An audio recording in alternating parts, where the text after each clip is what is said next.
So the news is Alabama and Texas Christian could be looking to schedule a season opener together this year. We got to talk about it after the bumper. Don't be cornering me. Hold up. Time. You got to help me with that corner shit. What's up, kinfolk? It's RJ Young. I am not on a step mill. Consider hitting the like and subscribe button because I upload a video every single day. It's always college football related, sports related. We have a good time. Today, I want to talk about the idea that Alabama and Texas Christian could be scheduling a season opener this year. This in the age of the pandemic, where it's really quite simple. The state of California, along with Washington and Oregon, has taken a much more strict stance on perhaps having games played, or even, fans in the stands certainly, but having games played in the state or letting their teams play outside the state. And we're having to have these discussions about whether or not Alabama might get to hold its season opener with USC, or Texas Christian might be able to get its season opener with Cal. And for those of you that don't know, it's Cal Berkeley. Now, TCU and Cal had an epic bowl game a couple years ago where there's like 13 interceptions, and I'm here for that. And of course, Alabama and USC have a tremendous history in their own right, and I would be up for that game, even as we expect Alabama to stomp a mud hole in the Trojans and walk it dry, to say nothing of how this game between Cal and TCU could go. But the reason I find Alabama and Texas Christian to be so exciting on the schedule is Zach Evans, of course. Zach Evans, 5-star tailback who enrolled at Texas Christian, was recruited by Alabama until Nick Saban decided to stop. Georgia signed him and then released him. Texas A&M wanted him, then gave up. LSU did the same thing. And Tennessee and Ole Miss were all in there for a little bit until he ends up just popping up at Texas Christian. Now, what I did find be most interesting about this is that we have basically two schools of thought in college football right now. Those that are going to play and those that are not. Now, as for whether or not this game gets scheduled, folks over at Alabama, notably Cecil Hurt, reached out to Greg Byrne, who's the athletic director at Alabama, and asked, hey, you going to do this? And he says, our plan is to play USC. Now, they're supposed to play USC in Jerry World in Texas, which is, again, pro-business and probably going to see its teams play sports in the fall. And of course, reaching out to Jeremiah Donati out at Texas Christian, who said, look, we plan to play Cal, but if that fell through, we need to have options on the table. So it feels like this might happen, if for no other reason than the state of California is just going to be that much stricter on whether or not USC, Cal, and Pac-12 schools get to play. And there's been conversation inside the Pac-12 already about an abbreviated schedule. And I think that's what we are looking at right now. It's SEC probably plays everybody that it can play, not unlike the Big 12. And the Pac-12 might not actually start its season until perhaps even October or November and play as many games as they possibly can. And there's going to be winners and losers in this thing. And right now, it just feels like if you get to play a full season of college football, you are winning, right? Because you are going to be able to make money in some way or shape or fashion in a year in which we project among the major sports like Major League Baseball, Major League Soccer, the NBA, that there's going to be about a $12 billion shortfall, right? And that's not including golf, NASCAR, minor sports, gambling, right? And if for whatever reason college football and NFL didn't get to play, you can double that number conservatively, right? And that $12 billion number is also conservative. You could be looking at upwards of $15 to $20 billion in lost earnings because sports, which was noted to be recession-proof, is proving not to be in the age of COVID-19. So not only are you going to be looking at places like Alabama and Texas Christian who are going to try to do some sort of season opener where you can get teams to play, all across the country, I think that's on the table. It's one of the reasons why perhaps right now Oklahoma feels pretty good, sitting pretty. It's got a new president. It's got one of the most trusted and beloved athletic directors in all of the sport. And we know that football is paramount in the state of Oklahoma, just as it's paramount in the state of Alabama and Texas. Like I said, getting out to the West Coast is where this gets iffy. We've already seen the governor of Oregon come out and say, we're not going to have folks in the stands in September, and might not even have games played. And Oregon is supposed to be a very good football team this year. And they were going to host at least one, probably two really good non-conference games in Ohio State and North Dakota State.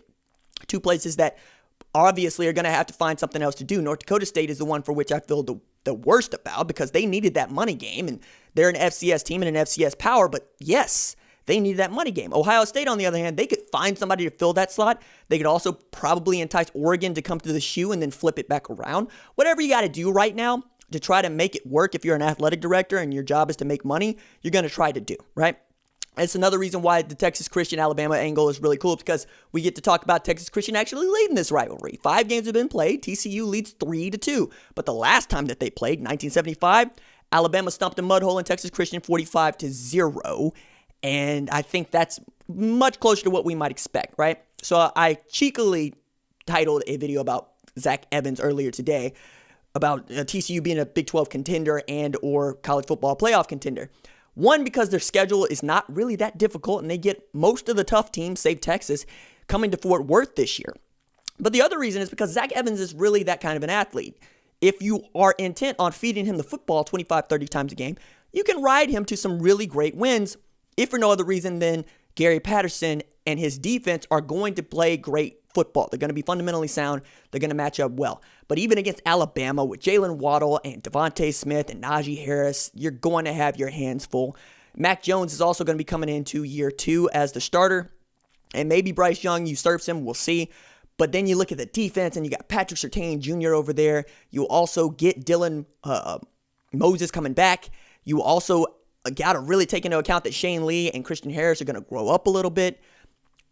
I would be shocked if Texas Christian could pull off an upset against an Alabama. That said, I would much rather see Alabama and Texas Christian play each other if they can't play Cal or USC, because I want college football, like you want college football. And we have all sorts of folks coming out of the woodwork talking about what they expect to happen this year and getting percentages for it. Like Dennis Dodd came out and said 35% of me thinks that, yeah, we're going to have college football. Meanwhile, Joel Klatt comes over the top of him and says, I'm 95% sure that we're going to have college football this season. So it's really anybody's guess here in the month of May. But that these discussions are being held shows you how seriously everybody is taking the governor of California and mayor of Los Angeles about what they say, because what we have learned is, one, the NCAA has zero to say, or less than zero to say, about whether or not college football teams play each other, and that's the way it's always been. That's the way it should be. The NCAA is a maid service. You pay them to clean up and to take care of the logistics. You don't pay them to turn the lights on or off. You do that yourself, right? But I also take into account here that Power 5 conferences and their commissioners and their athletic directors are going to make the final decision here. The SEC has basically come out and said, we're going to play football. We don't want to be the only team playing or only league playing football, but we will be if we have to be. And I think you're going to see that across the country. Up and down the ACC, you might see abbreviated schedules because Clemson considers itself a part of the South, being in South Carolina. And I expect that they and North Carolina will like to play football in a year in which probably Syracuse has a hard time doing just that, right? Also in the Big Ten, Wisconsin, they want to play football. Michigan wants to play football. Ohio wants to play football for sure. So Nebraska, they're going to get to play football. It's not as bad in Nebraska, just like it's not as bad in Oklahoma. It's about how safe you want to be and how courteous you want to be to the folks that, are your constituents. And what do they believe, right? Because at this point, I think we're all coming to terms with the fact that we will not be able to go to a game and watch it, but we are not ready to come to terms with the fact that we won't be able to watch those teams play on television. I can't sit here and tell you that I think all the kids should play. I think if they feel uncomfortable or this environment is not safe, I can't ask them to go back and do that. I also get that it ain't really my decision. It's the kids and their families, and it's their coaches. And if they think that they could put together the best and safe environment that nobody gets hurt, that's them. I don't have to make that decision. I don't get to make that decision. But I did want to sit here and touch on Alabama and Texas Christian for a second, because it shows you what kind of circumstances we're in, and it shows you what lengths the athletic directors are willing to go to try to make sure they get as many college football games played in the fall as they possibly can. It's looking even more like spring football is going to be a last-ditch effort to try to make some of this money back, because the last thing anybody wants is a second wave of a rise in new cases if we reopen before this curve is absolutely flattened. But that's kind of where we are with this whole thing. I also think that it'd be interesting from the angle of Nick Saban and Gary Patterson getting to coach against each other. I think that at one point we might have been talking about those two being in the college football playoff against each other. But because Texas Christian is a smaller school and really not going to get the votes from the committee or even from us to make it into that such thing, even if they win the Big 12 conference. This might be our best opportunity to see Gary Patterson coach against Nick Saban. And while I don't expect Gary Patterson's defense to keep up with Gary Patterson's offense to keep up with Alabama's offense, I do expect the defense to at least put up something like a fight in the first half, maybe even through the middle of the third quarter before Alabama just drops the hammer completely. All right, that is it for me. Deuces.